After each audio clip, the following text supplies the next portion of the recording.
Ladies and gentlemen, welcome to the A1 Air Quality Consultants post-game call-in show, presented to you by our friends over at A1 Air Quality Consultants. Buying property, remodeling, maybe thinking about purchasing a second home or an investment property. Have A1 Air Quality Consultants perform asbestos testing before purchasing or renovating for safety of all parties involved. Give them a call or text today at 864-619-2092. That's 864-619-2092. You can also shoot them an email at a1airqualityconsultants@gmail.com. And be sure to head over to their website, a1airqualityconsultants.com, and give them a follow on social media as well. Be sure to check them out and tell them that Chris from the Spurs Up Show sent ya. Let's get it.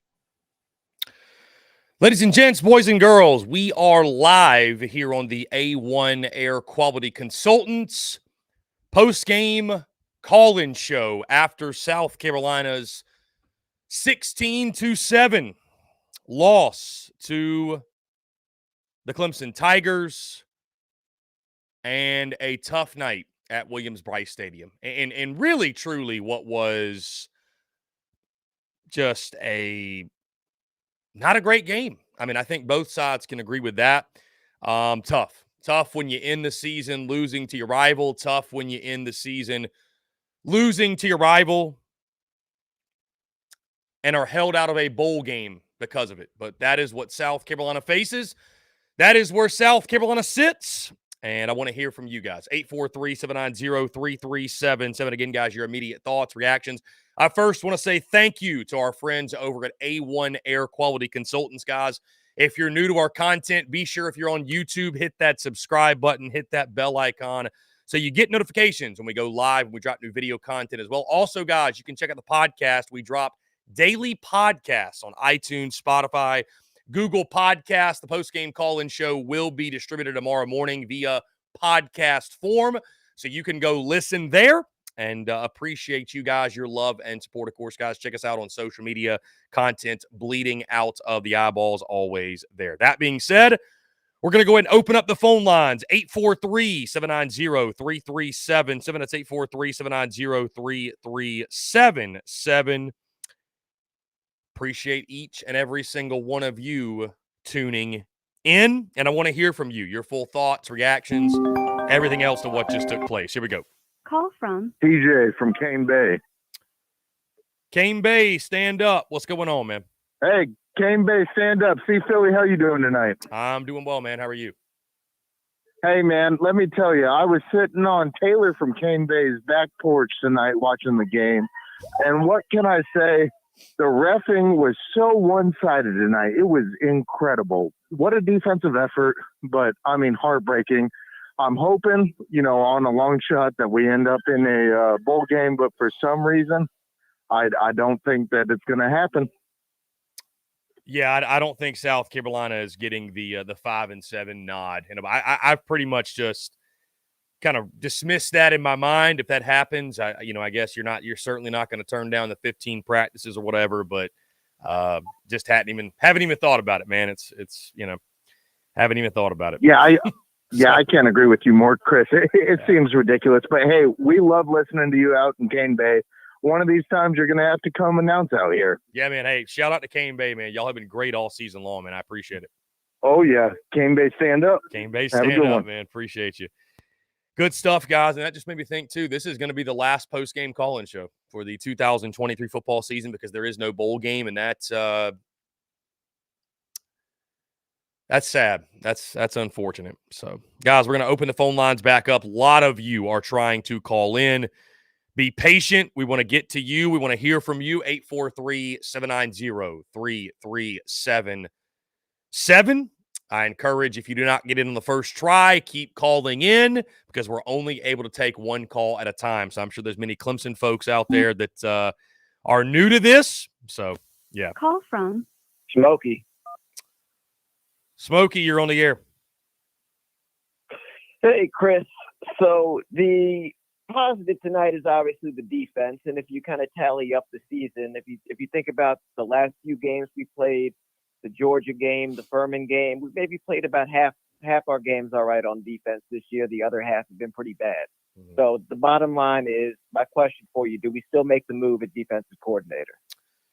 That's a great question, man. I mean, looking ahead, obviously, it's going to be an interesting offseason. I think there do need to be staff changes made. I think Shane Beamer is going to have some tough decisions. You know, I'm of the belief of this. Obviously, there were adjustments made end of season. You know, I know the month of November brought some easier competition, but I think we saw some real improvements from that Gamecocks defense. We obviously saw a reinvention of the defensive scheme, that 3-3-5, which paid major dividends. So, I mean, as long as you keep that, right, I think you have to trust whatever decision Shane Beamer makes. I mean, I think that's what it comes down to. You know, I'm somebody, I think when you know, you know. I think that's the best way to operate. So with Clayton White, there was obviously radical change behind closed doors to change up the scheme. And so I think Shane Beamer just has to take a moment to evaluate that and make the best decision for his program. Personally, I would make the move still, more than likely. But, you know, that's something Shane Beamer's going to have to figure out. Yeah, unfortunately, it's going to be a little while before we see our guys out there again. But go Cox. Appreciate you, man. Go Cox. Thank you so much for the call. Really good stuff, guys. We'll keep it rolling. 843-790-3377. I tell you what, guys, right now, the voicemails, the text line, what have you, are a complete mess. As you'd imagine. So that's the beauty of it, the rivalry. You know, I'm expecting a couple Clemson troll calls tonight. Here we go. We'll jump to the phone lines here. Call from. This is probably something funny. What's going on? You're on the air. Hey, this is Russ from Sumter. How's it going? I'm doing well, man. How are you? Good. You know, I just wanted to say this game could have got a lot uglier, but Clemson just too much for Carolina on defense, and Carolina just doesn't have enough run game to make anything happen. But like I said, I think the Cox did about as good as they could do. Yeah, I mean, I think the thing, well said, my friend. I appreciate it. I'll take your comments off air. Thank you so much for the call. I think to his point, man, I think that we talked about all week coming into the game, the thing that was South Carolina's Achilles heel all season long turned out to, believe it or not, be the Achilles heel again, and that was the offensive line, and that was lack of run push. And when you're playing a defense like Clemson, who, again, is elite at all three levels, they're physical, they're big, they're quick. I mean, they've got big-time NFL guys in that defense. You know, I know we want to look at Dabble Loggins, his decision-making. You know, we want to talk about referees, but at some point, man, when you're one-dimensional and your quarterback is running for his life and you can't run the football at all, and, you know, I was surprised just how much the offense was stymied, but on the other side, I'm really not, because once you got behind the sticks and you started out that game with 2 turnovers in the first 3 plays, one of them going for a touchdown, and you just got behind the 8 ball early on, and that was a team, this is a football team that could not live behind the 8 ball. Couldn't live in 3rd and long, which is what you did. That's why you went 0 for 3rd down, you know, in the first half, and then Clemson's defense just took over the game. So it's wildly disappointing. I mean, it's wildly disappointing to see what that offense did, but it starts up front, and that's what cost South Carolina all season. And again, you got to go out in the portal and get some guys. I mean, I know a lot of teams are saying that right now, but you either got to go out in the portal and get some guys. You got to develop some young guys because you're going to have question marks in regards to the line of scrimmage and the trenches yet again next season. Guys, phone lines are back open, 843-790-3377. That's 843-790-3377. We'll jump back to the phone lines here. OG Mark from Barnwell. OG Mark from Barnwell, you on the air. Hey, man, yeah. So here, I got first-time caller. Appreciate you. I feel like I got a lot to say. I'll try to say it quick. All right. So we come into from the off season. We have an offensive line coach who basically has never coached in major Power 5 football. Mm-hmm. We bring in we could have had pretty much any offensive coordinator. We bring some guy in who's never coached offense in college football. We have no edge rushers. We have no running backs. The running backs coach is suspect. And we're literally going into year 4 and trying to talk about the all season we're going to have. We're 5-7. For the first time in a long time, I feel like I'm watching Lou Holtz's offense run up and down the field. And I'm probably where a lot of people aren't, and I'm not one of those quick fire guys, but I'm done with the Shane Beamer area. This guy obviously cannot hire a good staff. I mean, literally, we are going into year 4. And these guys, man, look, as far as I'm concerned, you getting paid now, you employees. So that changes the whole game. So, the expectations should be different, and it's not. And so I'm getting so tired of just watching. There's no way that you're going into year 4 and you can't even get a first down. And next year, we got a guy named Lenore Sellers who's very sparingly seen the field this year. So what is that going to look like next year? Anyway, appreciate the call. Have a good day. Hey, I appreciate the call, man. Thank you so much. And, guys, I think you're going to the tone of that caller, the energy from that caller. I think that's just the beginning. I think you're going to hear a lot of that this offseason. And, I'm obviously not calling even remotely close to calling for Shane Beamer's job, but I get it. I get it, man. I get it. Because to his point, South Carolina was sold a bag of goods when Shane Beamer was hired, that Carolina was going to build an elite coaching staff and have elite coordinators and elite assistants. And I mean, there's been some hits in there. Let's not be unfair, right? There's been hits in there, but guys, I posted on social media just before we went live here that, I think 2024, let's say you bring Clayton White back, right? The defensive coordinator. And it's going to be a prove-it year for Clayton White, no question. But, it's just as much a prove-it year for Dabble Loggins, guys. Because, yes, give Loggins credit. He revitalized Spencer Rattler's career this season. There's no question. Outside of that, Xavier Legette, that was a great story, right? And Justin Stepp and Loggins deserve credit. But, outside of that, guys, the offense statistically was worse. Worse. Statistically. And then you close out the season like this. So, I get where he's coming from. I get what he's saying. And I will say this. Dabble Loggins and, more importantly, Shane Beamer's tenures will be defined by what they do with Lenore Sellers. Because let's face it, Gamecock Nation has made their mind up on Lenore Sellers. If he fails, it's not Lenore Sellers' fault. It is this coaching staff's fault. And that is the way this fan base will attack it. Guys, phone lines are back open. Appreciate you all calling in. Thank you to all of those that are flooding the voicemail line. Some Clemson guys are having some fun. Flooding the voicemail line with some very interesting comments that I wonder if they would say on air. Let's jump back to the phone lines here. Call from Jamie from Cane Bay, Saxony edition. Saxony edition of Cane Bay. What's up, man? Yo, Chris Philly, Jamie, Cane Bay, Saxony edition, hanging out over here at the damn Taylor's back porch, man. All right, listen, here's the question for you, Chris Philly. Was tonight the battle of the Baggins, the Bilbo Baggins versus the Frodo Baggins, Wes Goodwin versus Dow Loggins? Listen, dude, was it just a matter of depth and talent, or did Wes Goodwin actually put it up on D-Log? I want to hear your opinion, brother. I think depth and talent had a lot to do with it. The thing is, though, man, nobody wants to hear that excuse when it is literally game 12. You know what I mean? Like, why haven't you found depth and talent and developed some guys from week 1 to now?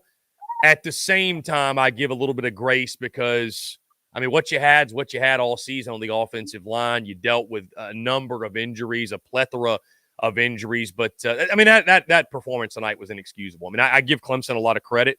Their defense is for real. Everything Clemson was not this year, that defense is still the Clemson defenses we're used to seeing in the 2010s, if you will, when they were in the national titles. But, listen, man, just like the other losses, really questionable play calling at times, really questionable personnel usage at times.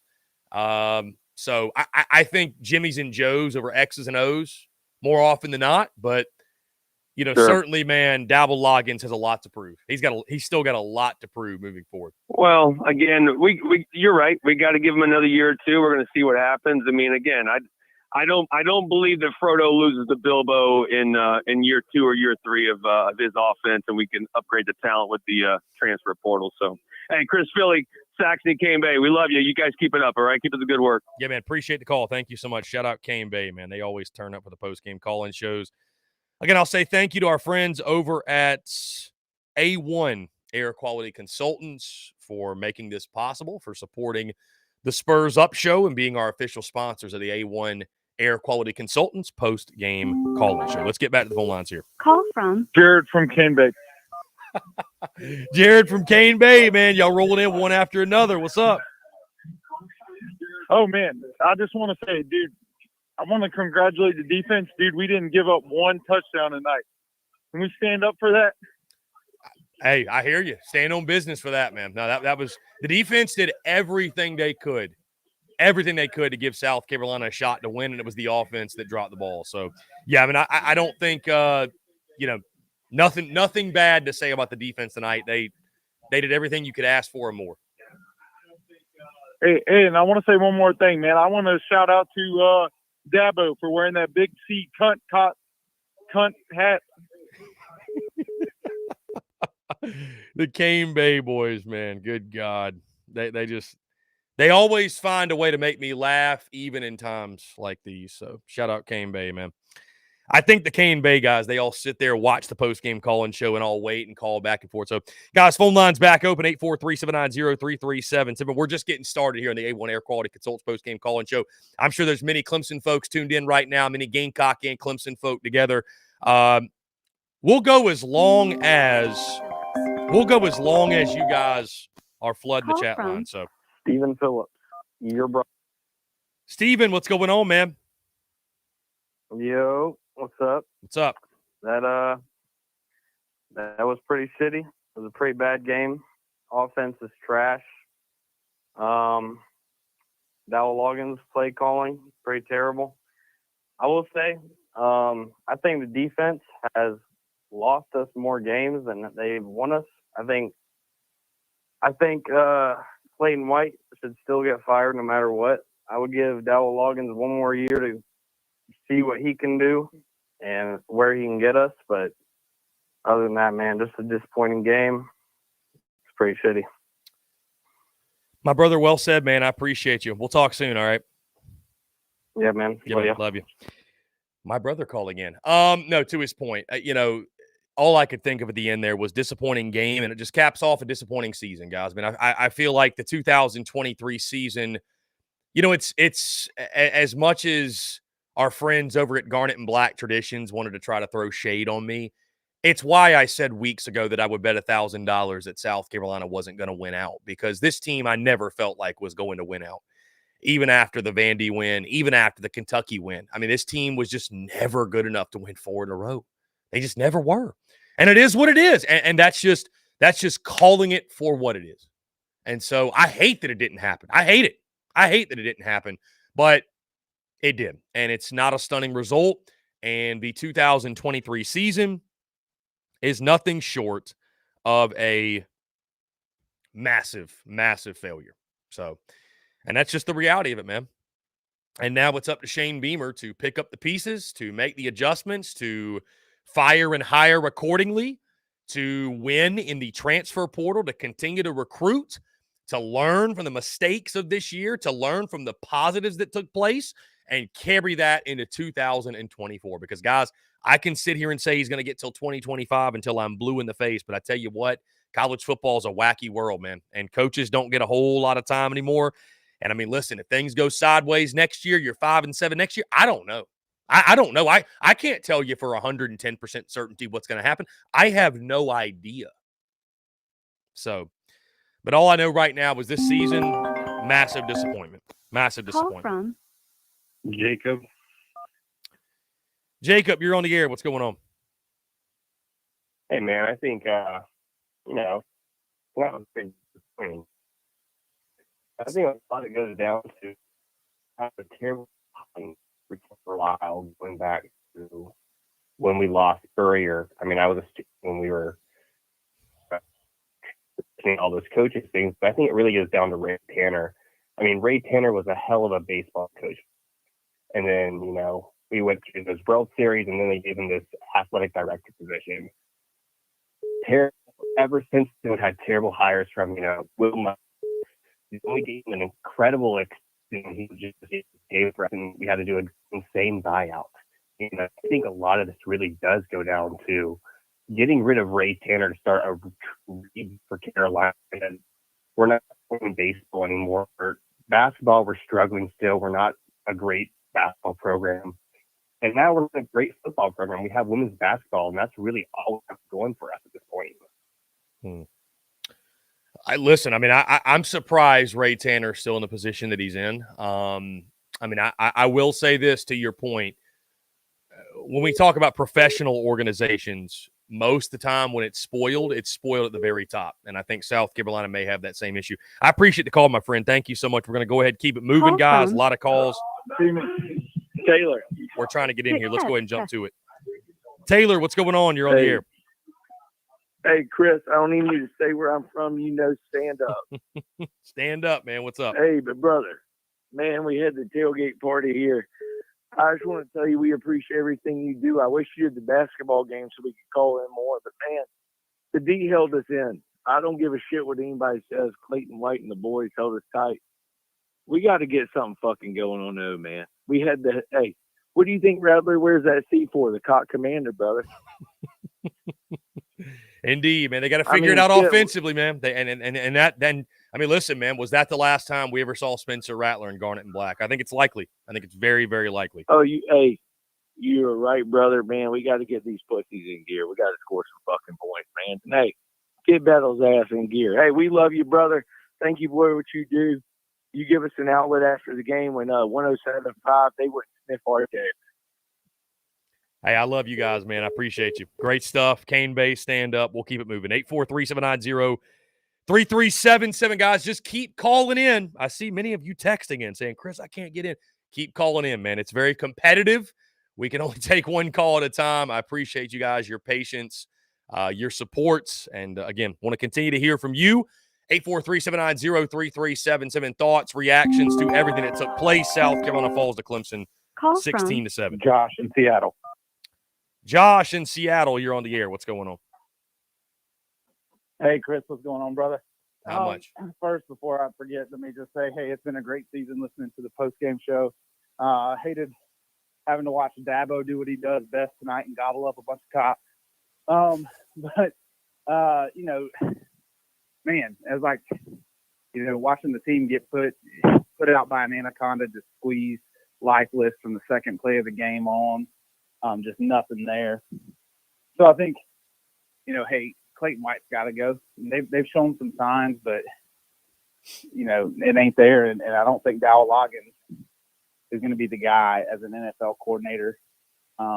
We'll see what happens in the offseason. Obviously, it's a little fresh. But, yeah, let's go Gamecocks. And to all the Clemson fans out there, hey, man, tell your mom I said hey. Later. Josh from Seattle with the zinger to close it out. Great stuff. Yeah, guys, I don't know. Just I can't believe what the 2023 season turned into. I said it. Listen, I said it over the summer that I was going to be stunned if the Gamecocks with Spencer Rattler at the helm missed the bowl game, and that's exactly what happened. And I'm somewhat stunned, truly, by what took place.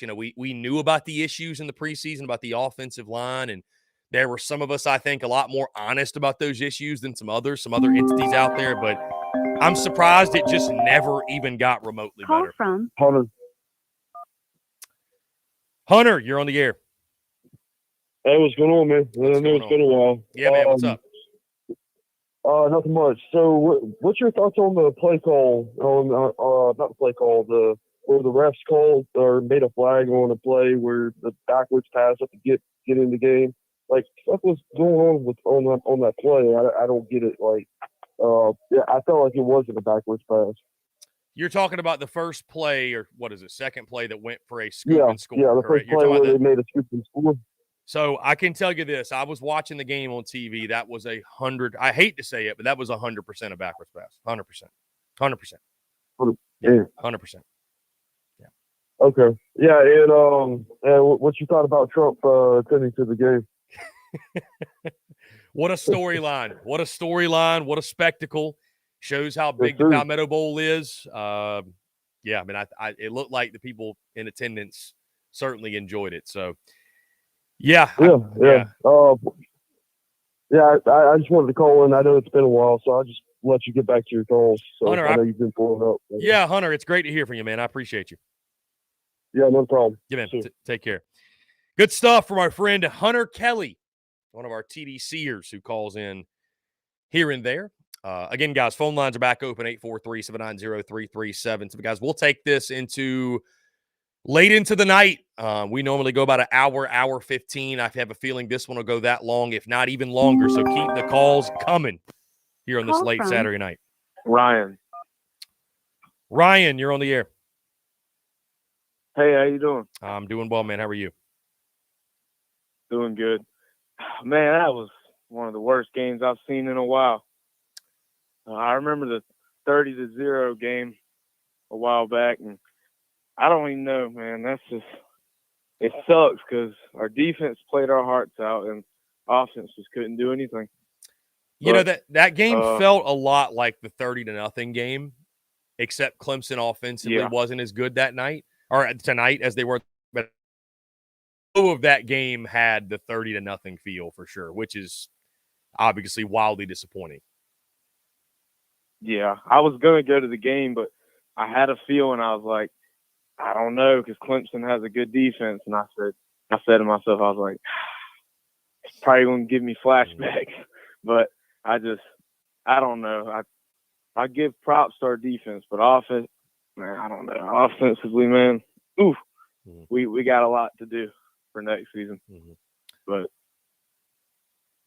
indeed. Hey, my friend. It was just tough. Yeah, I appreciate the call, man. Thank you so much. I want to echo something, by the way, that he was just saying, talking about the offense, that, you know, you want to point to a bunch of different things.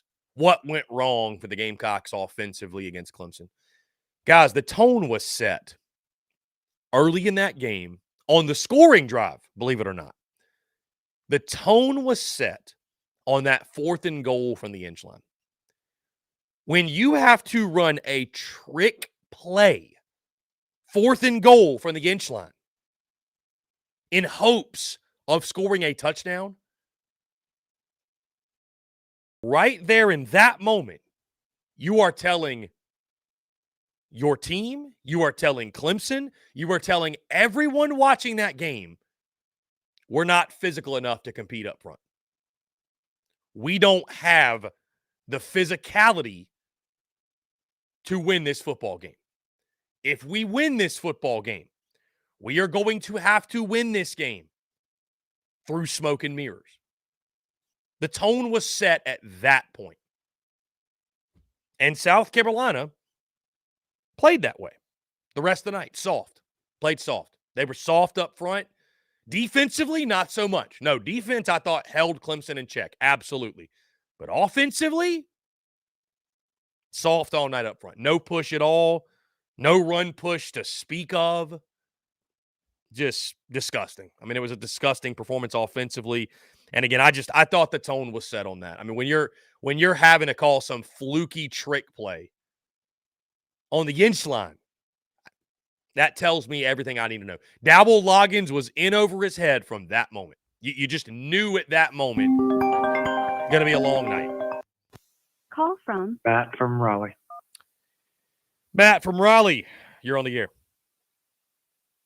Hey, Chris, it's Paquin. I'm just calling for the first time in a long time on this one, but I think I might be the only optimistic Gamecock fan in the world right now. I as I'm sitting, at my computer desk, like sad, and that we're losing a game, I'm looking at it and going, are we calibrating our goals right? Like, I think about it like, 10 wins would be great. It's only happened outside of Spurrier like once in the 80s, right? So, like, am I really getting my hopes up for something that probably isn't going to happen, like, outside of a crazy year, or we do like a Mississippi State and just have Beamer here for 12 years and maybe he'll hit it with like a super senior class. But, like, I'm not as down as everybody else is about Loggins. I am down on St. White, but like Loggins, I think you can pretty much point it to being like the receiving core is still good. We got a quarterback that's going to come in that's still good. running back. We're relying on a D2 transfer who still ended up putting up pretty good numbers when we decided to actually play him. Like, I'm less concerned about the offense than I think everybody else is. Maybe it's just me, but that's just my 2 cents on it so far. Yeah, I mean, listen, I think it's not all negative when you look back at the 2023 season. I mean, I think there are positives, but the biggest thing I see is the trenches have to be addressed. It's just you can't go back out in the portal and get guys from Western Illinois and Mercer and Yale and Charlotte and expect to win in the SEC. You're not going to do it. You're not going to do it. So they got to develop those young guys they have. They got to develop the young guys coming in. They got to develop guys that are coming back, that are older guys, and they got to go out in the portal and get a couple contributors. Now, that's just you have to win in the portal. You have to win in the portal. So, yeah, as long as Beamer keeps keep getting kids that want to play for him, keep going with him. Like, keep holding on to him forever. So that's my thought. Until he stops recruiting as good as he's doing, then you can push him to the side. Well said. I'll let you get back to it. Well I appreciate it. No, listen, I appreciate the call, man. Really good stuff. You know, I think he makes good points, and I mean, it's good to hear some optimism. But admittedly, man, it's hard to be optimistic tonight. It's hard to be optimistic about the state of Gamecocks football, where it's headed, where it's going. Certainly where it's currently at. You know, I think you look at this. You know, we're going to talk about it a lot this week, right, guys? So I'm you know, there's a lot we're going to discuss, dissect, get into, but just an abysmal season. Call from Connor. Connor, you're on the air. Hey, what's up, Chris? What's up, man? First time calling in. I just want your thoughts and opinions. Defense played their butts off tonight. Had it, probably played one of the best games they've had all year. I still think Clayton White has to go. I think they should pack his stuff up tonight, lead him out. He needs to be done. I'm pretty in my head. I think Dow Loggins didn't have much to work with this year. I think as far we had David Leggett, we didn't have much on the offense. Nick Harbour started to get involved later on in the season. I think he can block better than he is on the edge. I don't know where we need to go offensively. We need some offensive linemen. Mario Anderson played well when he got a chance to play him. I just want to know what you think about that. Yeah, I'll start with the Clayton White stuff, man. I have no problems with Shane Beamer making the change at defensive coordinator. Because, I mean, to your point, man, listen, South Carolina came on strong at the end of the season. You have to take into account who they played, right? They got gashed by Jacksonville State. They were dominant against Vanderbilt, whoop-de-doo. They were dominant against Kentucky, who, I mean, look at Kentucky today. Beat Louisville. They were very good, but statistically, not a great offense. And then tonight, good against Clemson, who has had their struggles offensively. So, I mean, I guess you look at it like, do you look at that really 2-game sample size? Because forget the Vandy game. Do you look at the 2-game sample size as the defense turned a corner, or does all of the frustrations and struggles and times where the defense looked abysmal, does it outweigh that? And I just, you have to look at the entire body of work, man. You have to. You just have to. So I tend to be with you. I think that when you know, and I think something changed a couple weeks ago, and that changing may have been of the voice, it may have been of the direction, it may have been of the leadership behind closed doors. You got to trust Shane Beamer, but I think the move should be made also. Offensively, man, again, like I said, I think it's a prove-it year for Dowell Loggins in 2024. You're going to have a brand-new quarterback, more than likely. I don't think Spencer Rattler's coming back next year. So that'll be something. That'll be a new question mark you have to combat. You're going to be young on the offensive line yet again. Xavier Leggett is gone. We know Juice Wells is coming back. That's a huge boost. So you got a wide receiver one. You got a year older Nick Harbour. You should have some other young pieces that start to emerge. And then South Carolina always finds a way to have a couple good tight ends. So, I mean, you should have some pieces, but it's all about that line of scrimmage. And then, of course, the running back position. I don't know what Mario Anderson's going to do. I don't know if he's coming back for another year. I do think he has 1 year of eligibility remaining. You've got Dontavius Braswell. You've got Matthew Fuller coming in. Maybe Daniel Hill comes in. I'm not really optimistic on that one, but either way. And then what do you do in the portal? So it's all about portal for South Carolina, man. It's, the top 2 priorities this offseason, I would say, are portal additions and coaching staff subtractions. Those are the two things you got to focus on. Thanks for having me, man. I appreciate it. Yeah, man, I appreciate the call. Thank you so much. You have a great night. Really good stuff, guys. 843-790-3377. Again, the 2023 season concludes with a loss to the Clemson Tigers, guys. Again, we'll break it all down this week. Also, lots, this is sort of a side note, but lots happening in the college football world tonight. Mark Stoops has been hired by Texas A&M. How about that? We also got a coach over at Mississippi State. So, a lot going on. Call from Ryan from Harleyville.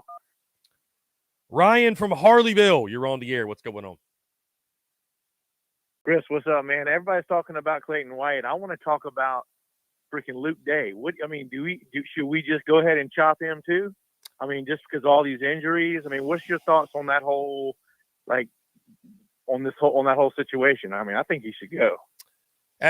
Listen, that's a great point and a great question. I'm not going to sit here and lead the fire Luke Day charge, but what I will tell you is this. South Carolina, Shane Beamer has to reevaluate that. He has to reevaluate everything they're doing behind closed doors when it comes to strength and conditioning, when it comes to wellness, when it comes to nutrition, everything that has to do with the wellness of their football team. Like like it or not, I'm not calling for jobs, but when you have a season like this one, when you go 5-7, you have injuries like that, everything in your organization should be reevaluated. So, certainly, to your point, I think absolutely that should be Luke Day as well. And if Beamer makes the decision, it's best they move on and do something different. I think it'll make sense when that takes place. Excellent. Well, I got one more question, man. Do you think we had Juice tonight? Would it have made a huge difference for the game? That's all I want to know. What's your thoughts? No, I don't.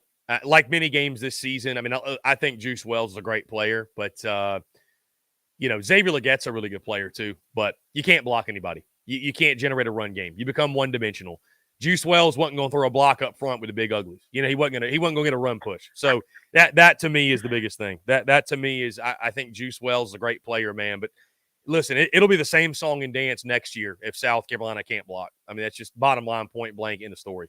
They had him in week 1. Didn't matter then. I mean, you know what I mean? So I think this year, I mean, admittedly, and I'm so happy Juice is coming back next year, but dude, this year proved how expendable a great wide receiver is, right? Because other athletes will step up.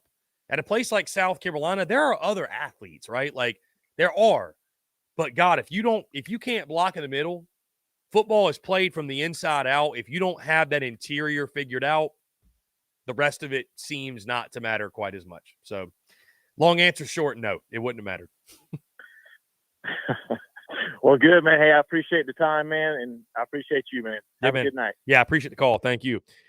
Yeah, guys, again, going back to that, I don't think it would have mattered. I think Juice Wells is a great player. I'm happy he's back next year, but nah. Our guys, Nacho and Analysis, who had me on their show, text him. What an ugly game. Shout out to the South Carolina defense for keeping the Clemson offense out the red zone or end zone. This was a painful one to watch, but a win's a win. Yeah, congratulations to those guys. And sucks to say, but it is what it is. Call from Bud from Georgia. What's going on, man? You're on the air. All right. Hey, I think there's some optimism to look forward to in the future. I think the defense looked really pretty good tonight when you consider it.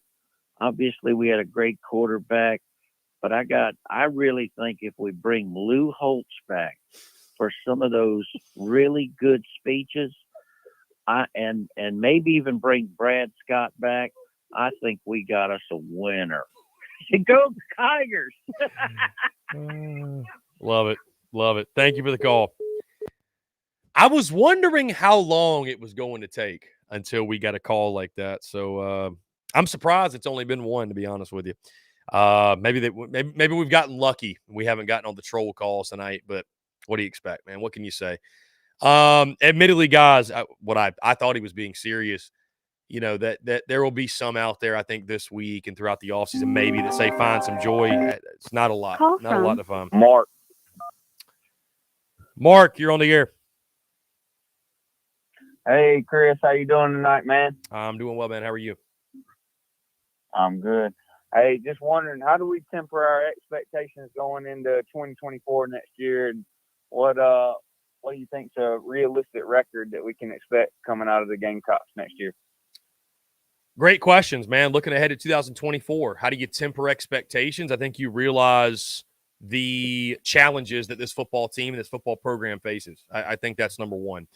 You come to grips with and realize what this team is losing. You know what they're bringing back, but what they're losing, what they have to overcome.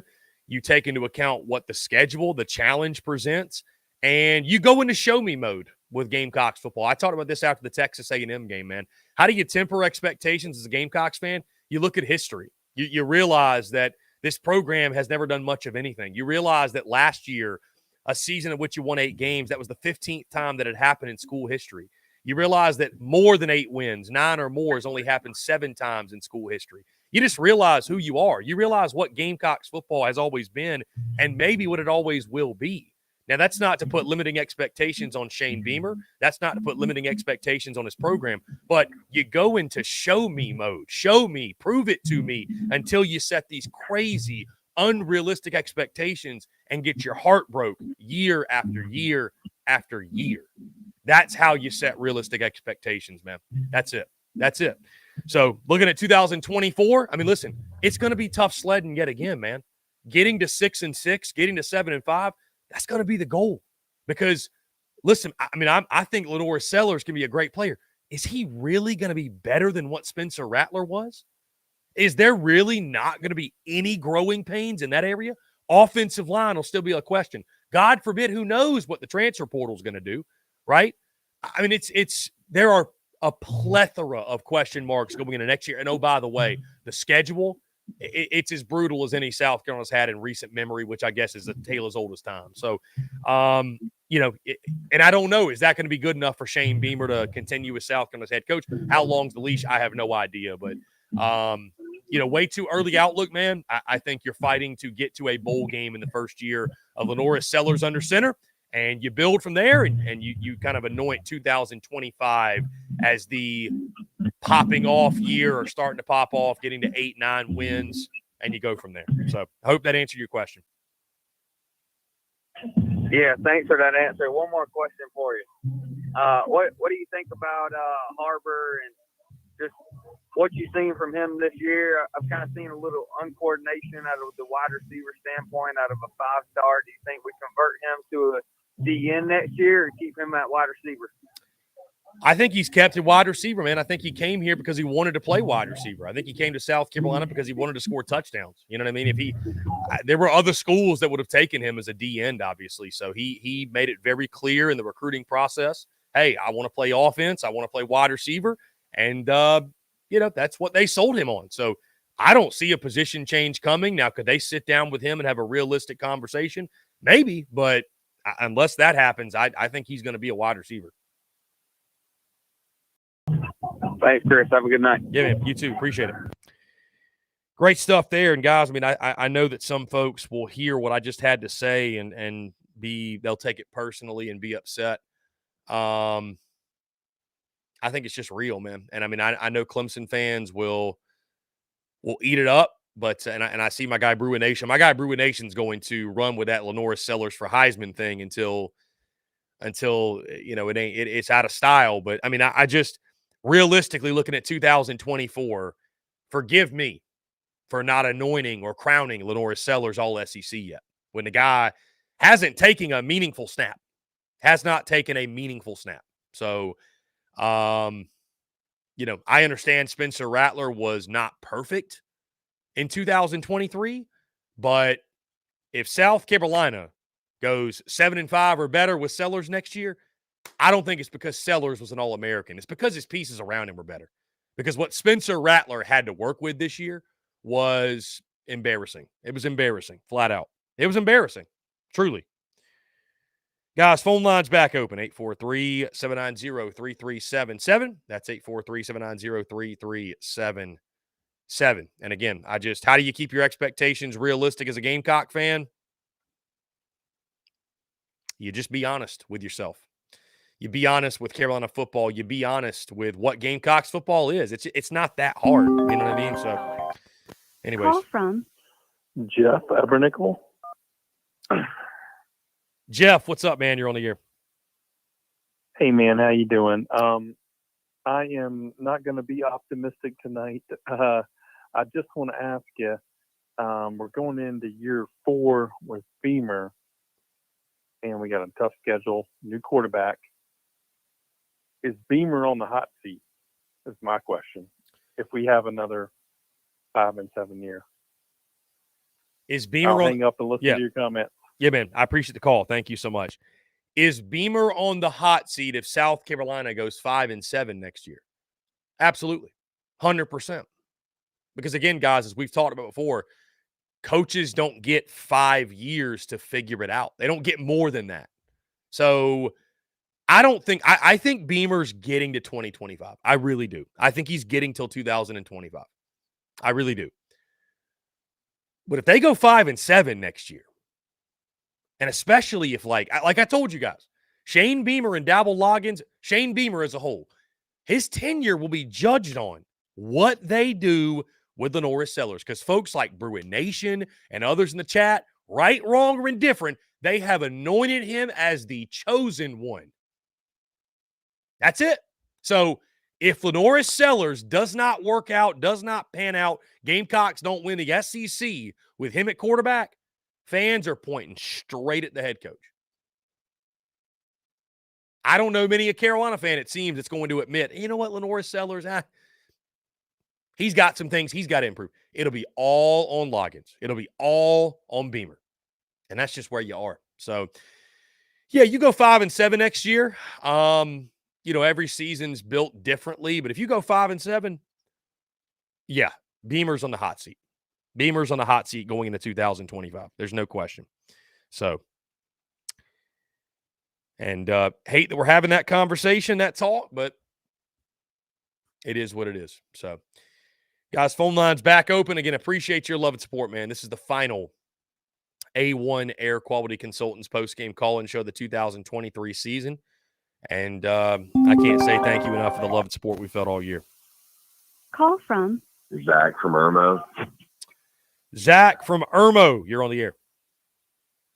What's up, man? So I was wondering, I don't know if you've discussed this yet on the show, but so the 2 plays, I think it was in the third quarter, when Nick Gargiulo fucked up and false started, was both of those, I know one of them, I assume that Trotter, the middle linebacker, was maybe like yelling and disconcerting signals. And then literally when Gargiulo just like pointed at him, was that the false start? What was the deal with those 2 plays? Yeah, that was a weird series, man. I think Gargiulo was insinuating that Clemson was doing something to simulate the snap count or the cadence, maybe. It was a listen, man. It was a squirrely night from the officiating standpoint. I'm certainly let me go ahead and clarify. I'm certainly not saying that the refs are why Clemson won, but the officiating was it was interesting. It was interesting. So yeah, I don't really know for sure what happened on that drive, but Gargiulo seemed pretty convinced that it was something they were doing. So, but we never got an explanation. Definitely on that second one. I just, if I had to guess, it was just whenever he decided to point and be like, oh, he jumped. That was his movement of a false start. I don't know. But I was wondering about that. And then let's see, what else do we got? In all honesty, all the injuries, if I had to add up all the injuries, are we talking maybe 20 or 25 players throughout the year that just went down? I mean, I think that's – I know it's injury bug, but it's been for several seasons. I mean, Luke Day, I don't know. I don't think injuries come from that, but I think that he did not make the O-line and D-line strong enough. They've been weak. Just no push. But yeah, I mean, it was a plethora of injuries this year, man. It was a plethora of injuries for sure, and they've got to reevaluate everything behind closed doors in regards to conditioning and nutrition and everything they're doing. So, yeah, well, I appreciate you, man, and look forward to the off season. Yeah, man, appreciate you. Great stuff. Mm-hmm. Really good stuff, guys. We'll keep it rolling here on the A1 Air Quality Consultants postgame call-in show. 16-7, Clemson winners in the game. Boy, what a honestly shitty game. Like, truly. Less than stellar game. Call from Panic Ritter. Panic Ritter, you're on the air. Well, how you doing? I'm doing well, man. How are you? Good. We need to get rid of some of the offensive line coach guy. Pack it back because I don't give a bowl game. He doesn't get another year next year. And our O-line is soft as tissue paper. My God. They can't even block me if I was running. So I'm like, if next year's like this, next year, Beamer will be on the hot seat. I don't care about the injury excuse. That needs to stop. Injury excuse. Injuries happen. It's called next man up. That's all I got to say. Panic Ritter, I appreciate it, man. Thank you so much for the call. Really good stuff. Always appreciate hearing from Panic Ritter. Again, guys, just tough night. Horrific game, like I said. Really, truly a boring game. And I think both sides would agree with that, but Clemson comes out on top. Call from. To accept, press 1. What's going on? You're on the air. Hey, it's Mackenzie. Let me just tell you, I thought that first play was shitty, and I thought that Carolina could have done so much better than what they did, and I'm honestly just so disappointed. That first play was indeed shitty. That is a good way to put it. 2 turnovers in the first 3 plays of the game. Hard to win a ball game when you do that. So it was a shitty game and shitty night all the way around. Again, I think that analysis is truly spot on. I completely agree, and I hope that as great as Beamer has been in the past, I hope that he really reflects on tonight, but more importantly, this whole entire season, and realizes there's a lot of work that needs to be done. The most important offseason of Beamer's tenure, I think, absolutely. Again, transfer portal, coaching staff decisions. There's a lot to figure out for sure.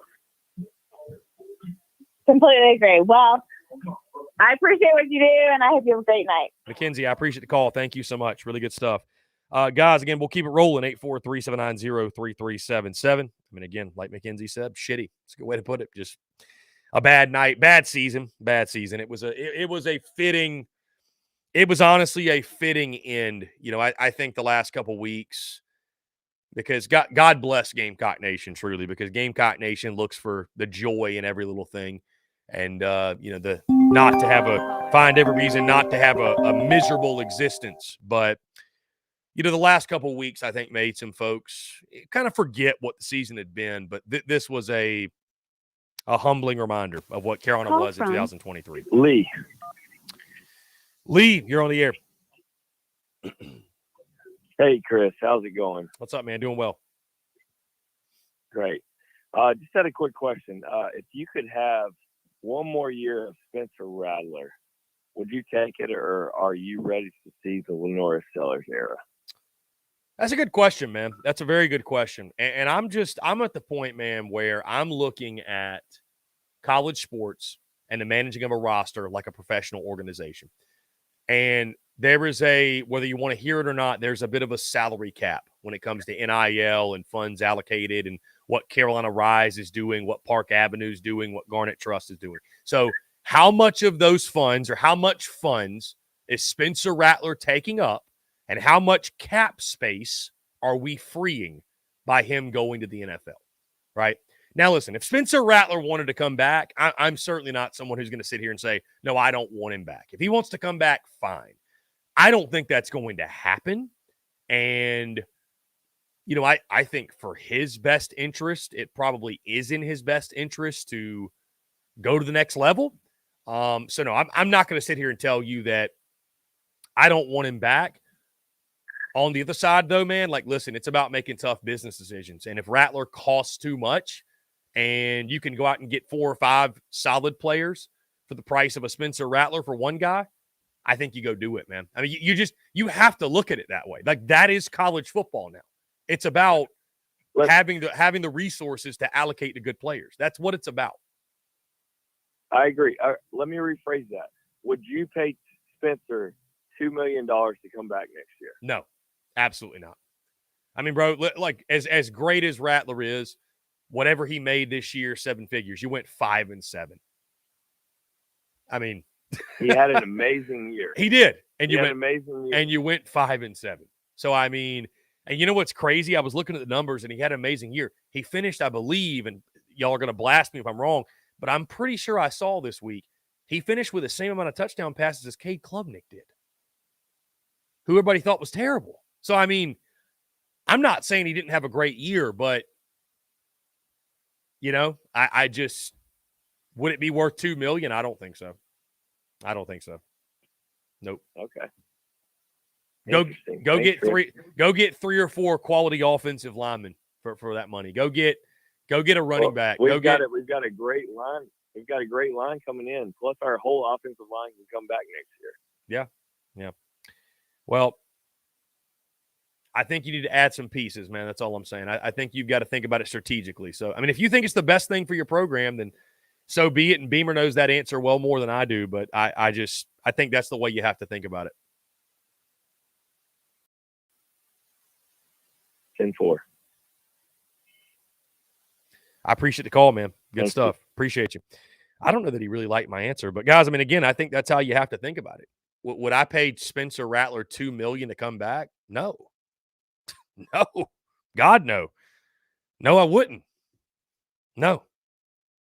Again, if it's about managing a roster and thinking about it that way, then you have to think about dollars and cents and ROI and what you're getting for what you're spending and, like, how do you build your roster? And I just you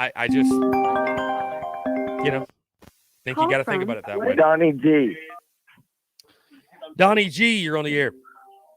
Here, Jamie. Take it. Don't come out. You're on. You're on. Oh, Jamie, you're on. This is your president, former President Donald J. Trump. What's up, man?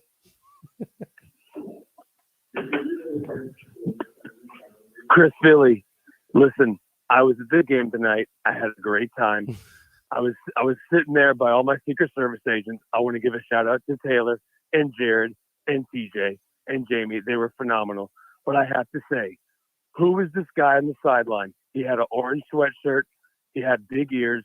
I don't know who this guy was. They called him Dildo Baggins. I don't know. But listen, we're going to make America garnet again. Chris Philly, thank you so much for your service. You do it for the troops. You do it for me.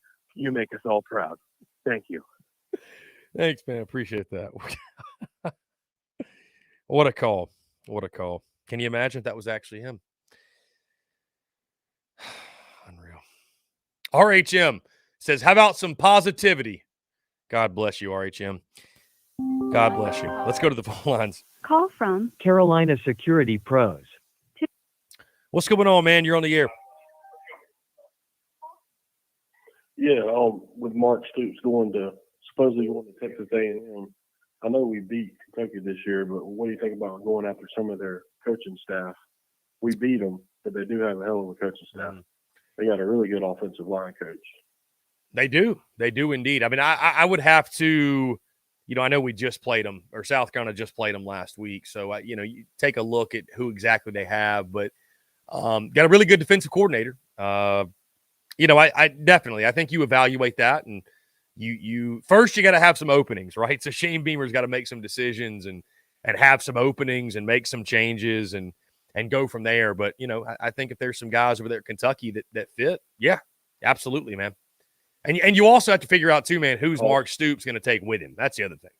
Who's he going to take with him? So that's true. That's true. Well, thank you. Yeah, man, I appreciate the call. Really good stuff. I mean, again, guys, as the season concludes and the offseason comes into focus, two things: transfer portal additions and coaching staff subtractions. That's the top two things. Guys, again, phone lines are open. I think somebody just tried to call. Here we go. Call from Billy. Billy, you're on the air. Hey, Chris, what's up? What's up, man? Been a long night. I got a couple quick points on here. Listen, first of all, I think we gotta give the defense props. They play their hearts out. Offense definitely needs some work. Say if, for instance, if Beamer does have another year like this year again, and the way Jamie Chadwell is starting to look now at Liberty, I think he should get a serious look. And one last thing before I hang up, these people that are talking about Sellers and everything, keep in mind that Sellers and Harper are just freshmen. So I don't know where they're thinking that Sellers isn't doing this and doing that yet, because he hasn't even played much yet. So I think they just need to give him time before they start running their mouths. I'll be a Gamecock until I die. Go later. I love listening to your show. Later. Yeah, man. Appreciate it. Great stuff. God, does Jamie Chadwell come into focus? Guys, side note, Spencer Rattler had this to say after the game, quote, "This place meant everything to me." That sounds like a guy who has made his decision. That sounds like a guy who has made his decision.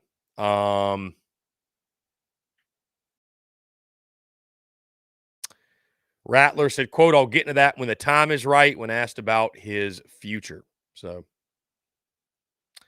Shane Beamer said, quote, "Really disappointing performance by us tonight. Feels so crappy for our seniors right now, not able to give them the ending they deserve. We're one of the worst teams in the country at protecting the quarterback. It's not all on the offensive line. We didn't create a turnover the entire month of October. We went through some lumps this year. We lost 12 players this season into injuries, 6 of which were offensive linemen. We got a hell of a team coming back next year."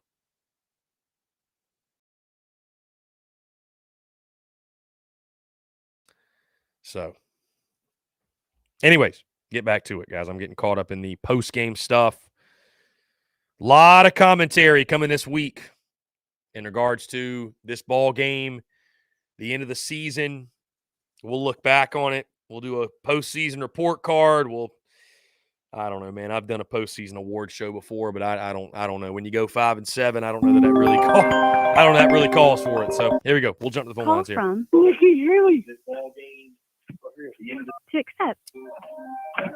What's up, man? You're on the air. Hey, Chris, this is Nikki Haley, former governor of South Carolina.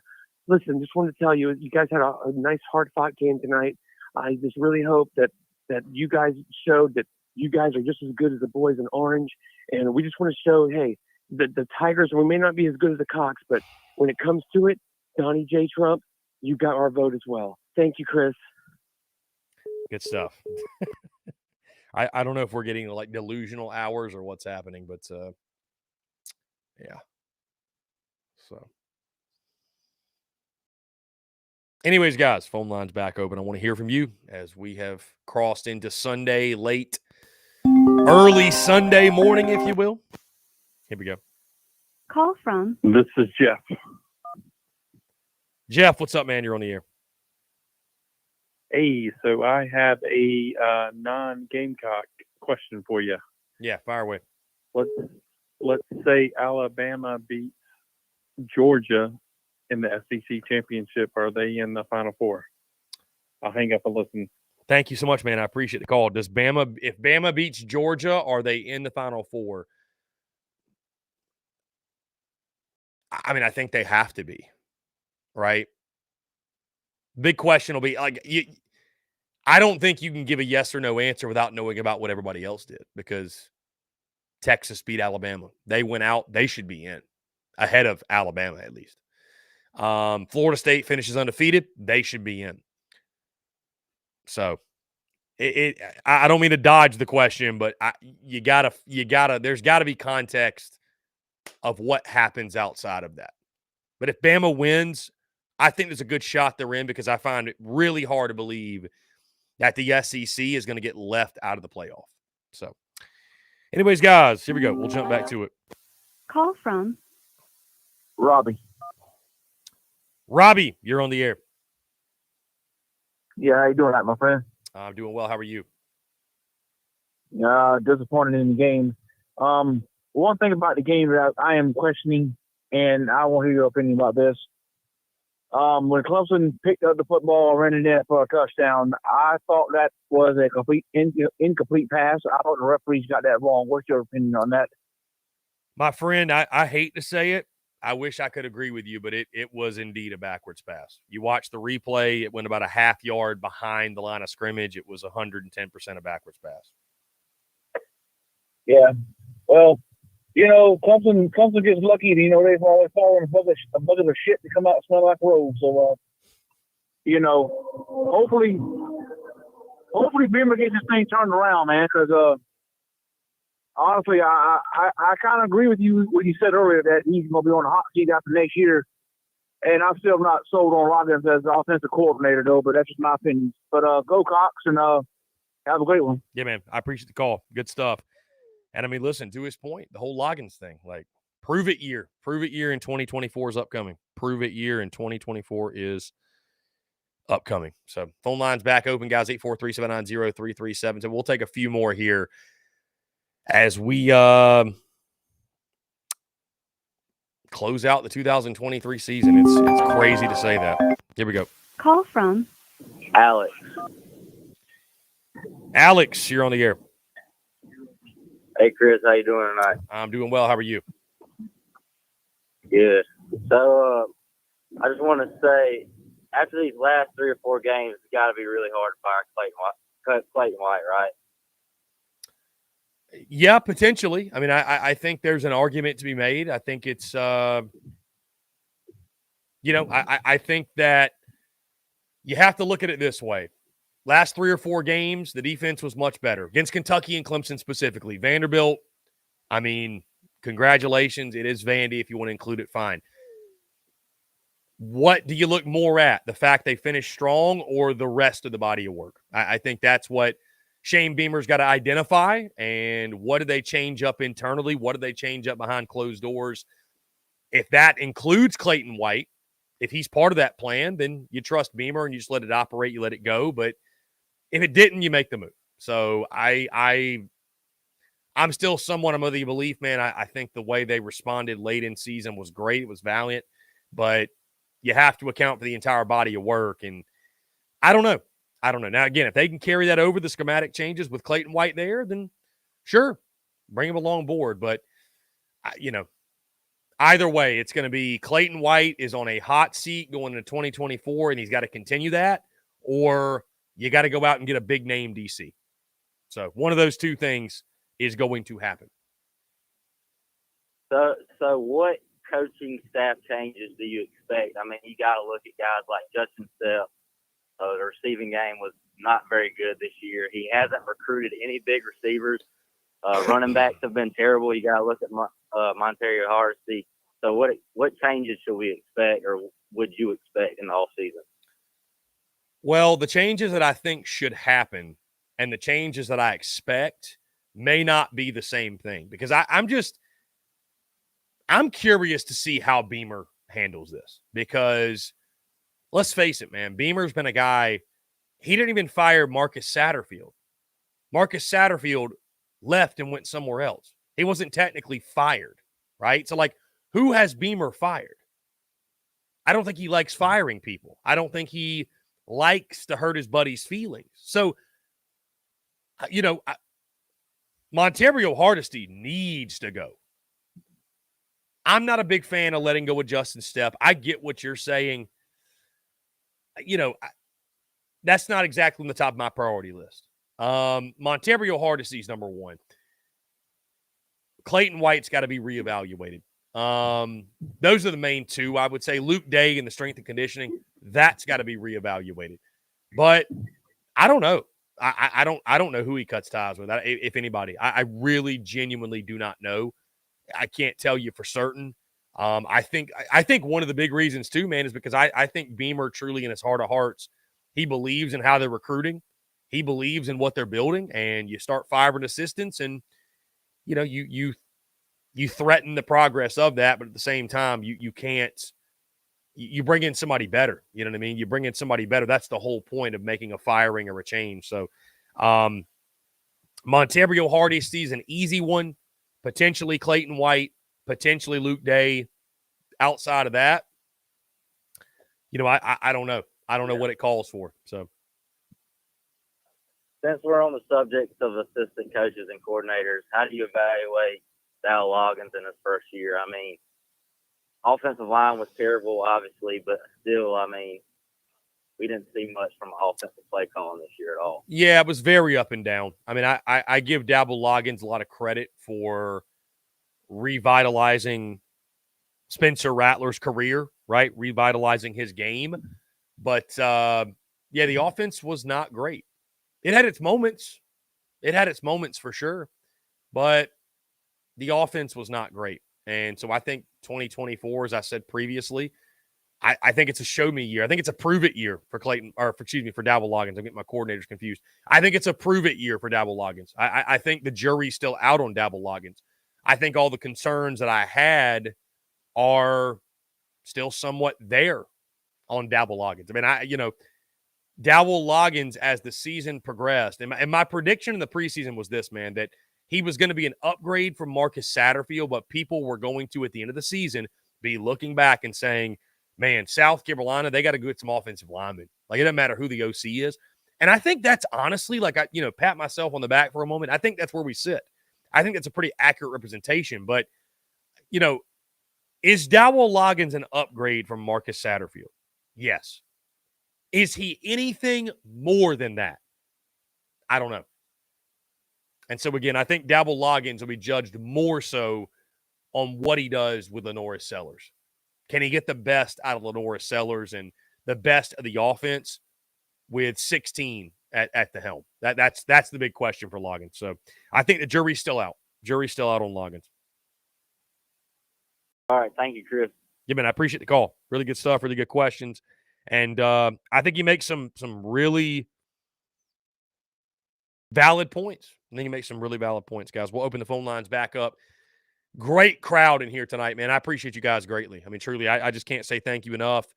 I've had so many people ask about why we made the decision to do the post-game call-in shows and change things up this year, and obviously did not go to games, what have you. And that was a sacrifice we made. But, man, I mean, the post-game call-in shows have been such a massive success. The way we created content on game day this year, such a massive success. So thank you all for that being possible and making it such a success. Truly, I appreciate it.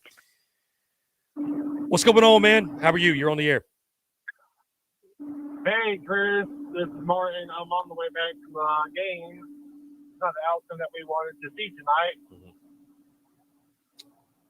Not at all, Martin. Not at all. I mean, that's putting it lightly, my friend. Putting it lightly indeed.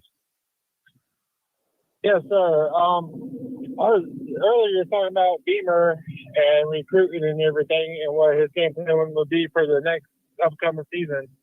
Do you think Beamer has what it takes to carry us through 2024, or do you think he's also going to be on the hot seat? I mean, do I think Beamer has what it takes to take South Carolina through 2024? Yeah, I do. I mean, I think he has what it takes, but action speaks louder than anything. So this needs to be an off season of action, of taking action, of making changes, of changing things within the program. And so, there's a lot of questions to be answered, man. There's a lot to fix. There's a lot to correct. And it starts now. I mean, the season's over, right? I don't see South Carolina at 5-7. I know there was some talk that some 5-7 teams will get in, but I don't know, man. I don't see it. I don't see it, but just a lot to fix, man. A lot to fix. And I think Beamer gets till 2025, man. Truly, I stand by that, but you never know. Pressure's on. For the first time ever, Shane Beamer's seat, and going into a season, his seat is warm. There's real pressure to win on Shane Beamer.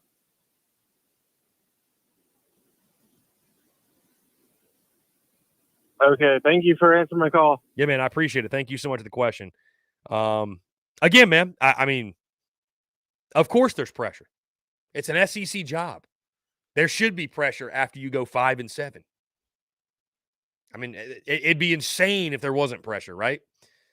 It'd be insane if there was not pressure. Like, so.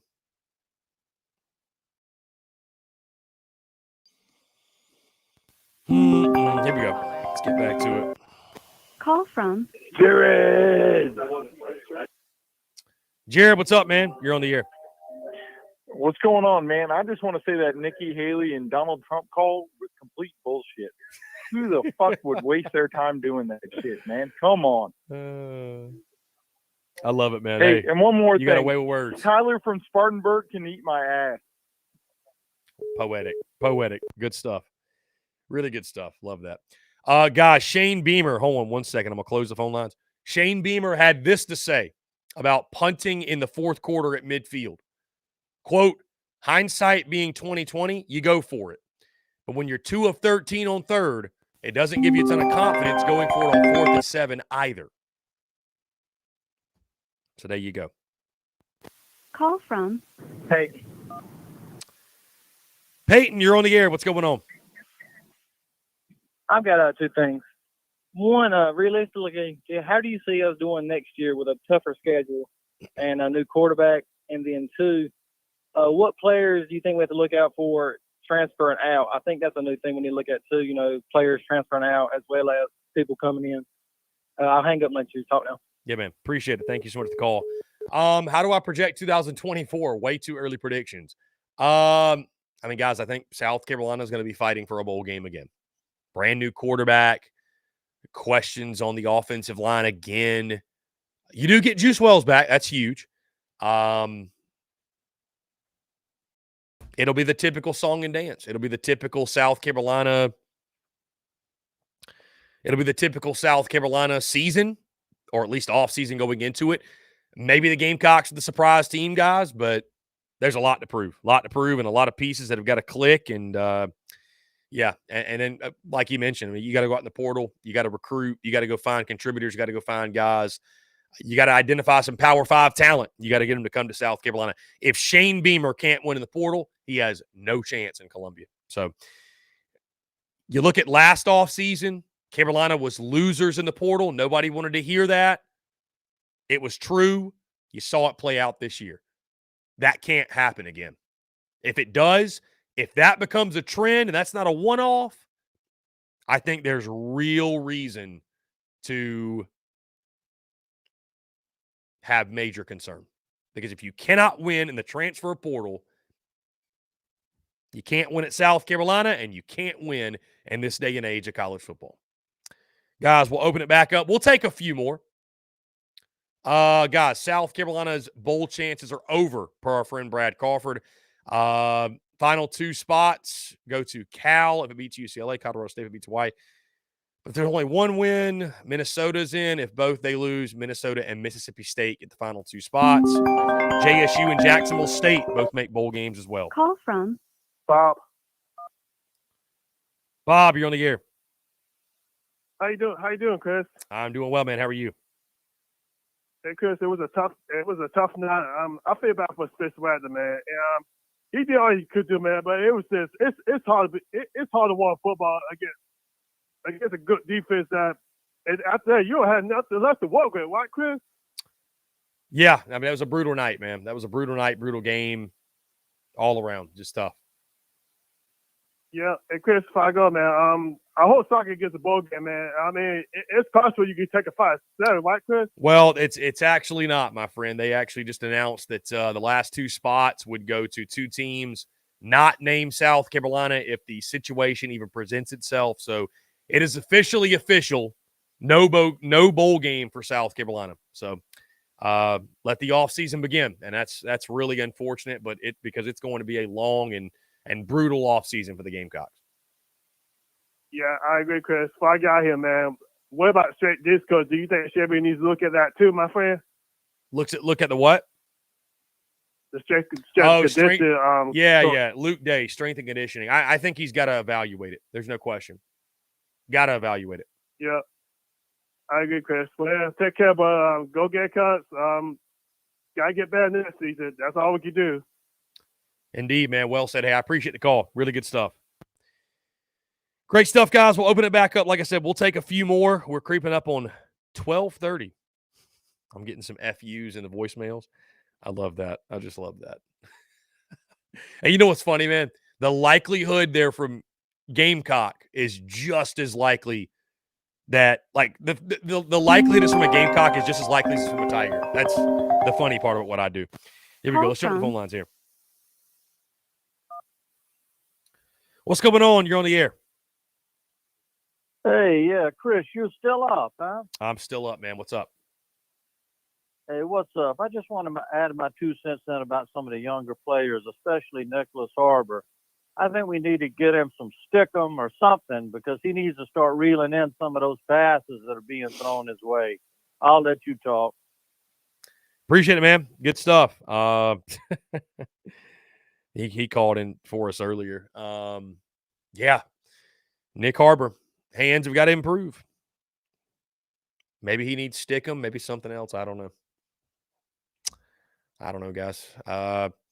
Anyways, phone line's back open. Appreciate each and every single one of you tuning in, man. The crowd's been incredible tonight. Over 400 live viewers all night. I love this, by the way. Hazard Hound says, you wanted us to lose. Really? Really? Hazard Hound, let me tell you something, man. I'm in the merchandise business as much as anything else. You think I sell more merchandise when South Carolina wins or loses? Use your noggin, my guy. Call from Taylor. Taylor, what's up, man? Hey, Chris. The boys from Cane Bay love you. We want to close out the season with this.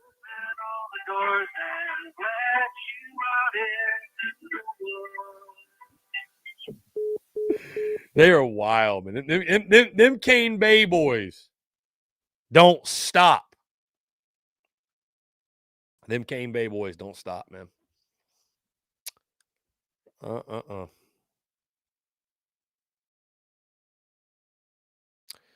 And guys, I don't think it's 100% guaranteed Mississippi State is bowling. It's just if they need a team. Mark. So who knows? To accept, press 1. Here we go. To send a voicemail, press. Mark, you're on the air.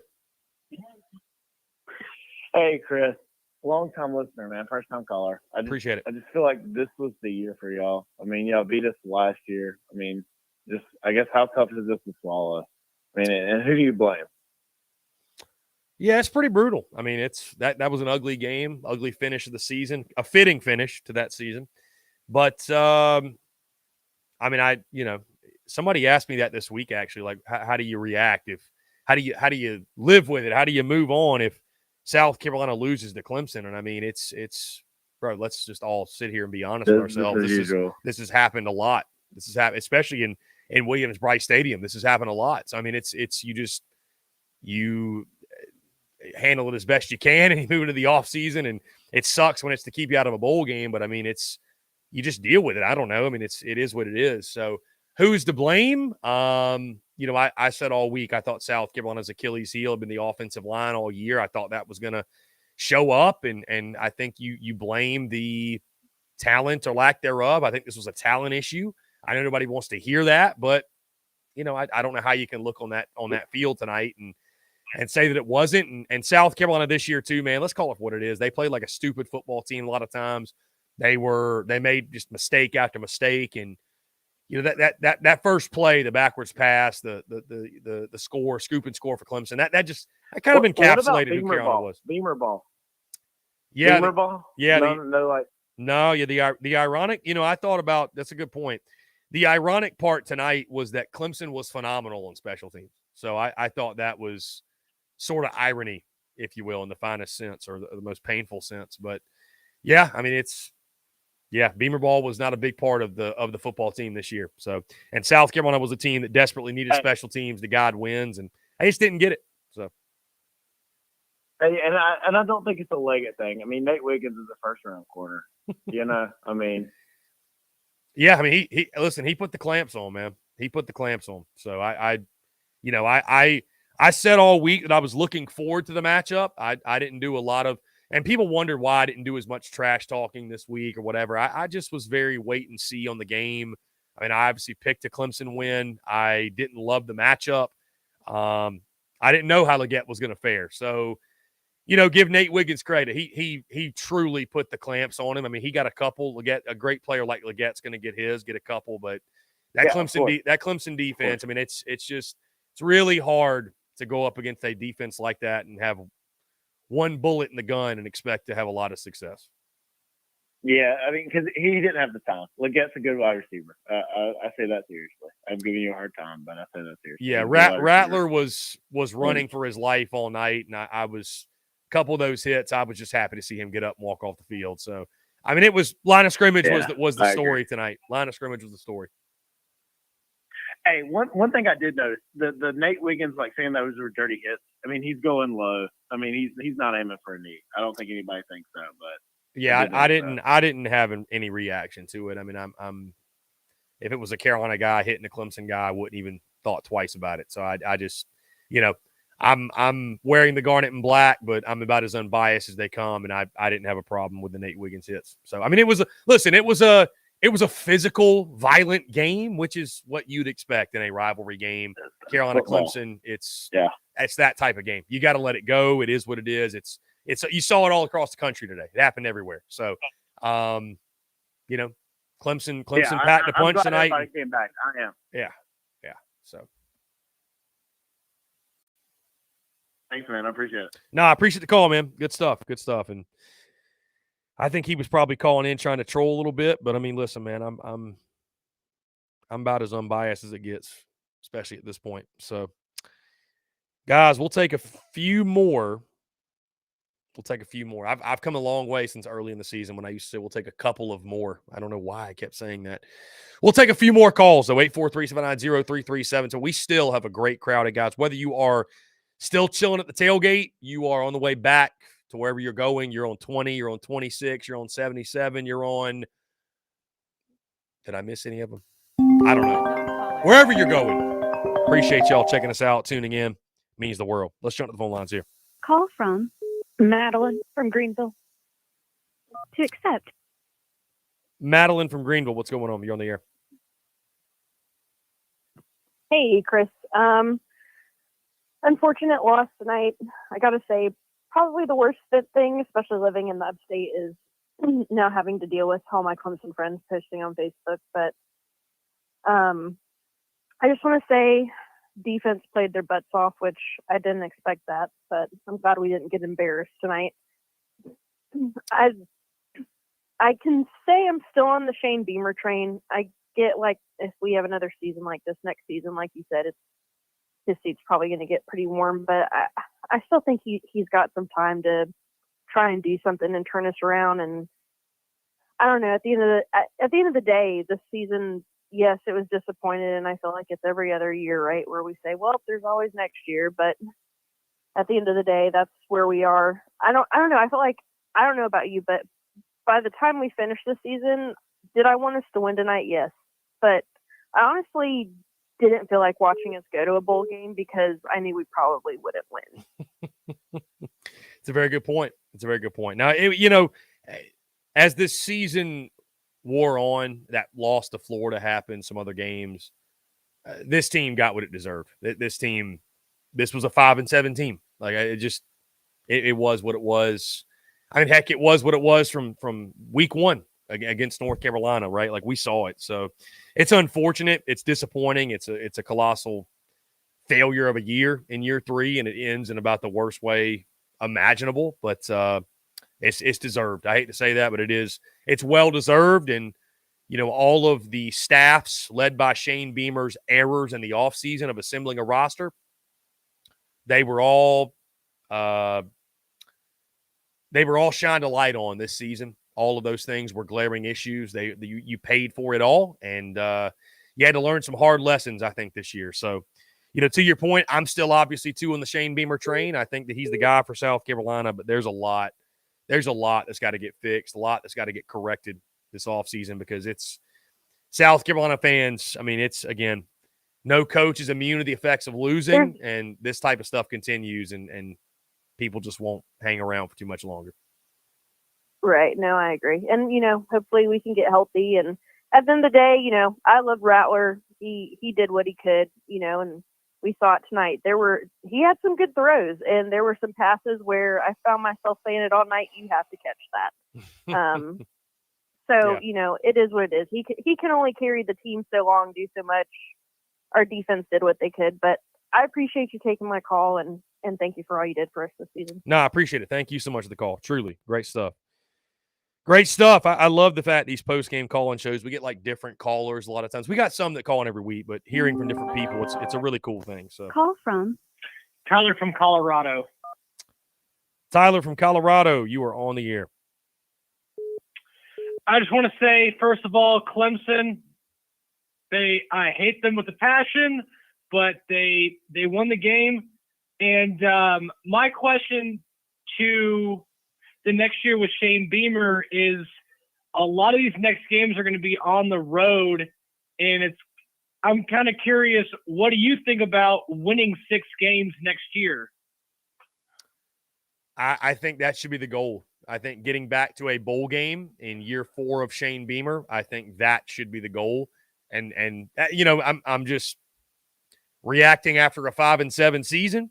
I'm sure there's going to be many out there that tell me that's a loser mentality, but I think 7-5 or better. That should be the goal. Having a winning record should be the goal. Yes. So, but I mean, realistically, man, to your point, it is a really, really difficult slate. Our good friend Brad Crawford, I wanted to mention this earlier. He made this point. South Carolina lost all 5 of the games it played this season against ranked teams by at least 2 possessions. So that's something you got to get fixed because, hey, there could be up to 7 top 25 teams you play in 2024. So what that says is anytime you played good competition, you got manhandled. Got to get that fixed. Oh, man. 2 possessions. Indeed. Oof. Yeah. Oof. Because, I haven't really seen the schedule release as of right now, but I know we're going to be playing Clemson on the road next year. Vandy's going to be on the road. Who else in the conference? Alabama on the road. Oklahoma on the road. Kentucky on the road.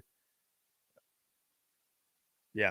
So those games are going to be pinnacle to their season to win effectively and to try to get to try to get to 6 wins and get to a bowl game. So that's more concerning because I'm still Shane Beamer. Yes, his seat is lukewarm in my opinion, but we just got to see if he can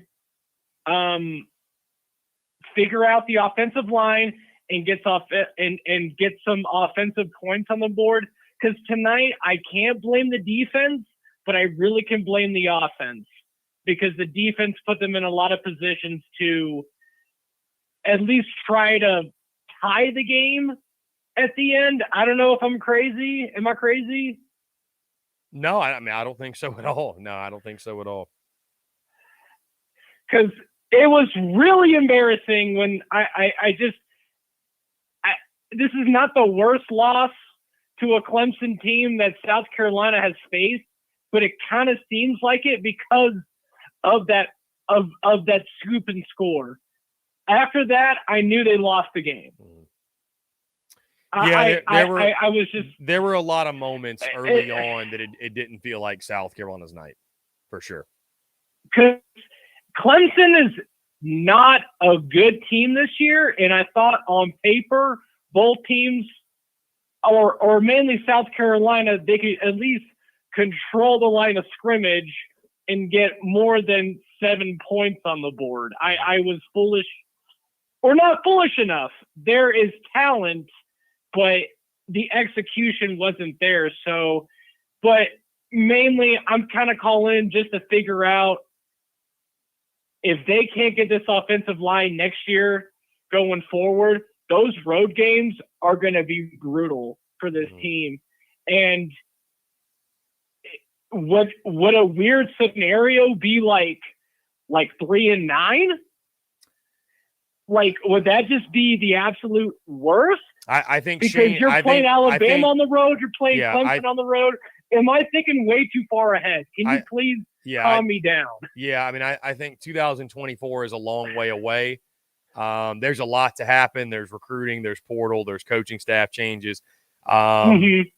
So, yeah, I mean, I would say take a deep breath. It'll all be all right. Sky isn't falling, but there's a lot to figure out. I know you are a fan of Loggins. You're a fan of Beamer. You're a fan of this offensive staff.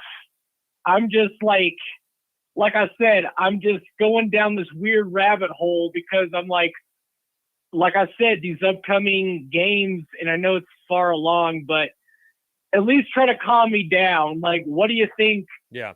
What do you think the staff could do to recruit? Like, what do you think? Like, what do you think? What would you do? What would you? I mean, I think you go out and present opportunities to play and make an impact. And I mean, it's South Carolina is a place that should be able to recruit itself. It's a big time SEC school, man. It shouldn't be that hard. So, bro, I appreciate the call, man. We're going to keep it moving. That was a longer conversation than I expected. And I don't mean to hang up, but we're 12:40 a.m.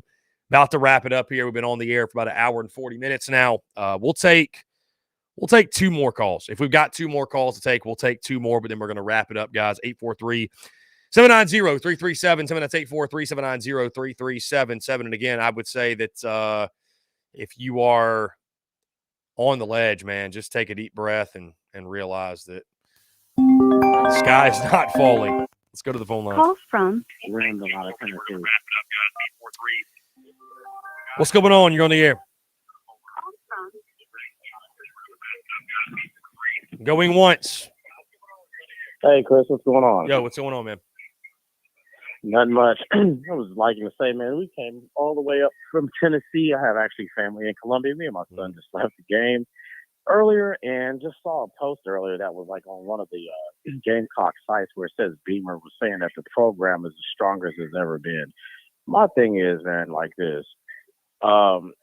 With that kind of thinking, man, it won't be too much longer, man, where he probably won't even have a job. I mean, Mississippi State has the same record that we have at this point, and you see they wasted no time doing what they needed to do with Arnett. Mm-hmm. I mean, I just think, yeah, I mean, I definitely don't think the move though is firing Shane Beamer. I think the Mississippi State situation was a lot different. But to your point, man, I mean, you got to figure out what the standard is, and you know, it's things have just got to get fixed, man. I mean, this season was unacceptable in every way you can dice it up. So, I mean, it's got to get fixed. Yeah, and pretty much earlier what you were like kind of saying like what the goal was, like, you know, for next season. It sucks to have the goal of just getting back to a bowl game when, I mean, at least that's what we were doing. I mean, even, you know, went to a few under Muschamp, but whenever it comes to the point where that's like the only goal set instead of like, you know, a conference championship or a division championship maybe. I mean, but you're right. That's kind of like where it's at right now. And, you know, I just think that maybe I totally agree with what you said earlier too. I was just talking to my son about this in the car on the way home from the game. Exactly what you were saying about, you know, like pretty much that this is what they deserve. I said it and son looked at me like I was crazy. I said, this is exactly what they deserve. This should be an eye opener. Maybe Beamer needs to sit back and, you know, assess staff a little bit more, or he could possibly be out of a job. I mean, when you look at the offensive line coach, defensive coordinator. Yeah, staff changes have got to be have to be made, man. That flat out, they got to be made. Right. Transfer portal additions have to happen. Also, the talent's got to be upgraded. Well said, man. Yes. I appreciate the call. Thank you so much, and y'all be safe on the way back. By the way. No, all right, appreciate it. Thanks. Yeah, man. Take care, guys. We'll take one more call. Somebody's upset that I'm not taking questions from the audience, guys. This is a call-in show, so there's comments obviously that are rolling in, but we are focused on. And I got a guy here that says he calls 15 times. Hey, call in one more time. If you're hearing the sound of my voice, the phone line is open. Call in one more time. By the way, in case you missed it, Texas A&M pulled a a move like Tennessee fans did when it was rumored Greg Schiano was going to be the head coach. Mark Stoops is no longer going to be the Texas A&M head coach. Damon. How about that? How about that? Here we go. accept. What's going on, man? You're on the air.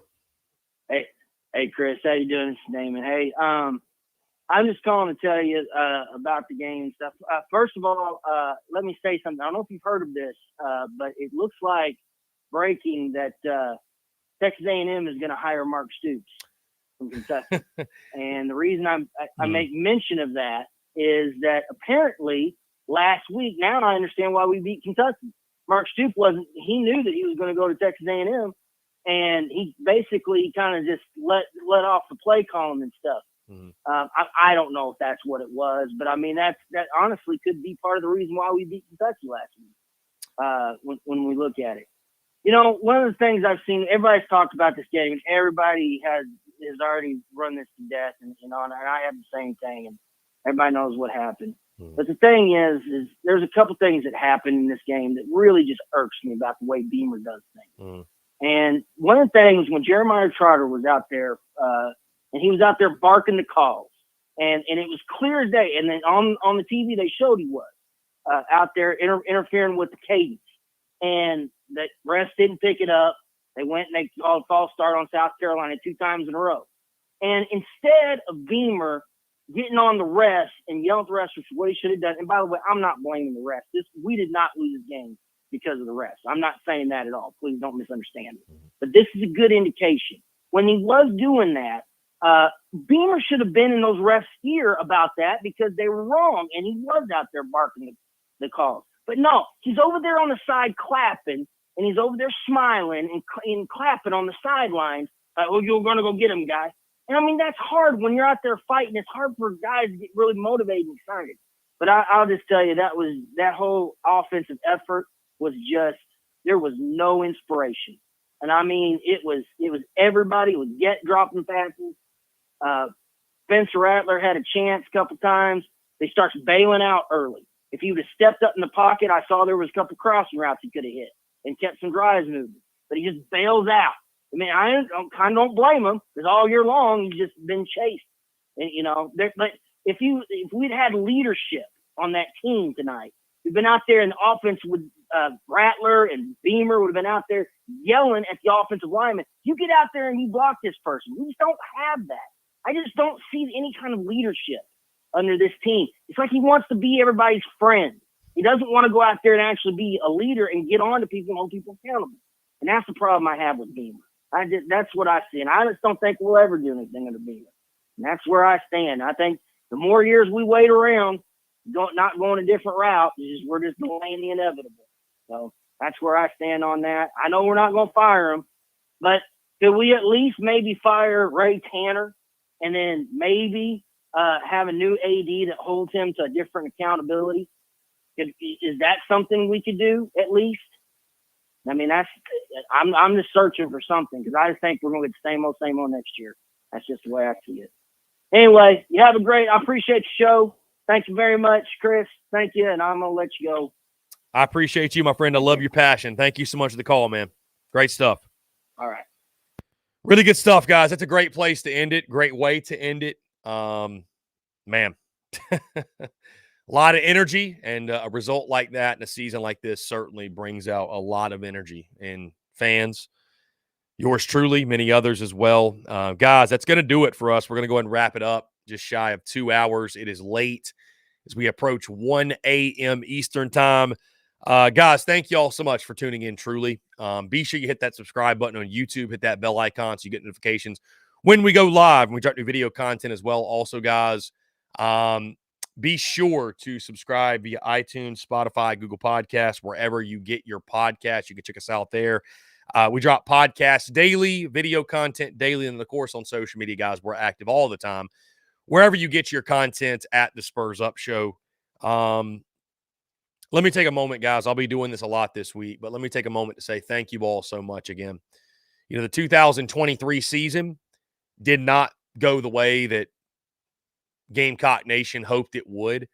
But the beautiful thing is that, listen, the content gets made either way. And going back all the way to the summer, the preseason, the offseason, what have you, and we were breaking this thing down and previewing it and predicting it all the way up to the first game and all throughout the season and to now.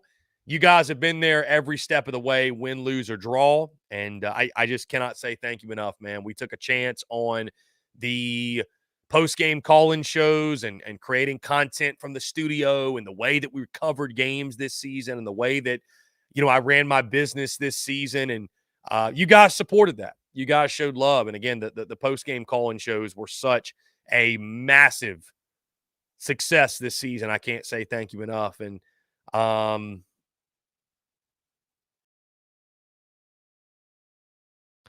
yeah, this season was disappointing on the field, but for me, it was one that I most definitely savored, that I do savor. It was one that, I never take it for granted, the opportunity to talk Gamecocks and to do what I do and to,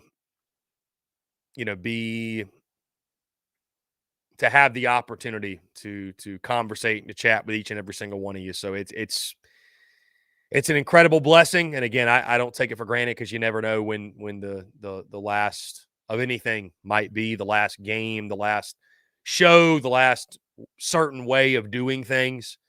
And, with that in mind, guys, I just can't say thank you enough. I truly can't. I can't say thank you enough, truly. So, guys, appreciate you all tuning in. Like I mentioned, YouTube, iTunes, Spotify, Google Podcasts, social media. Check us out. Appreciate your love and support. And on to the offseason. On to the offseason we go. And, guys, like I mentioned, and this is something that we'll talk about more, and I hate to drop on you guys, and I don't know that I'm really going to dump everything out here in the show, but again, I don't take any moment for granted. I don't take any season for granted. I don't take any game for granted because you never know what the future holds, and you never know what the future may bring and the exciting opportunities that it may bring, but change is inevitable. So change is inevitable. I'll just leave it at that. Guys, appreciate you all tuning in. Thank you all so much. Y'all have a great rest of your night, and we will talk to you all on Monday.